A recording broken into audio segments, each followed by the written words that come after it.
but translating is just a real challenge and a really appealing. So it's been translated umpteen times into umpteen languages. In my view, translators, especially up till like really recently, but even quite recently, have succumbed to Caesar.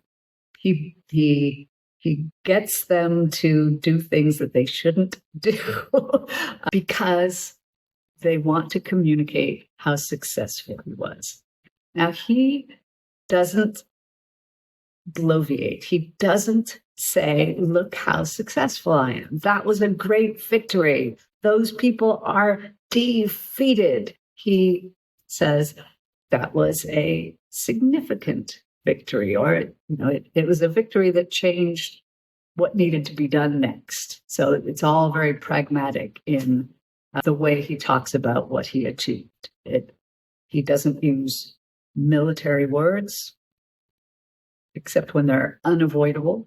He doesn't use colorful words. His favorite adjective is big. That is the most common adjective, and it's not very colorful.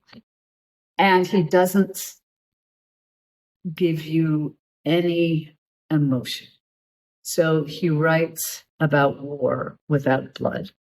He writes about struggles with in the most analytical terms possible. There was an impediment to whatever the goal was. So translators routinely militarism. So it's really easy to show. If you have, Caesar uses the word literae, which means a letter, when he talks about sending information, his officers sending information to him sending information to the Senate about what's going on, so on. Regularly translated as dispatches. Now, they weren't dispatches, they were letters. He uses the Roman word for letter, like Cicero's letters have the same word. Or if they're making an iter, a journey, which is just the regular old word for going from point A to point B on some route or other. But it will become a march, because if you're in a military context, you march. We know that they were walking, and yes, okay, you could call walking on a route if you're an army a march. But the fact is, Caesar doesn't call it a march. He calls it an iter, like you would make if you were going to the market or something like that. But translators say, this is a military narrative. We've got to make it specific to military. We can't just use like journey or route or something like that, or letter.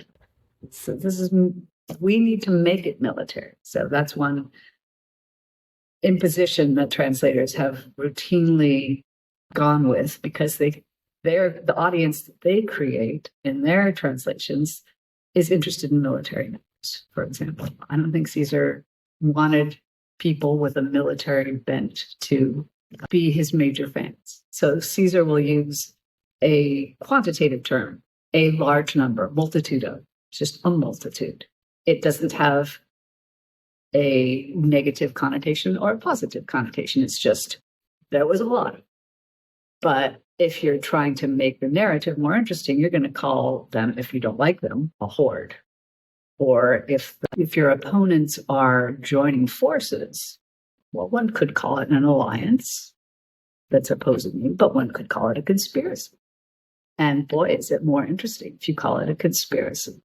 Also, if you call it a conspiracy, you make it clear that you're on Caesar's side. You're not on the other side. And that's another thing that translators routinely do, is they take Caesar's side because he won, and because he wrote the story, and because, of course, one assumes that he wrote the narrative to make his side look good, and so on. So to me, the challenge was, how can I render the words that Caesar used and get at what he was trying to communicate, not what we have traditionally imposed upon it for centuries of thinking with Caesar about what Caesar was doing, and more generally about the project of imperialism. So I was really trying to get at Caesar's words, not at a version that Depends upon Caesar as a cultural icon and as a military success story and as a, I don't know, touchstone for leadership and all of that sort of stuff. So that was the challenge, and that was just so hard but so fun to see what emerged if you really listen to the words that Caesar chose.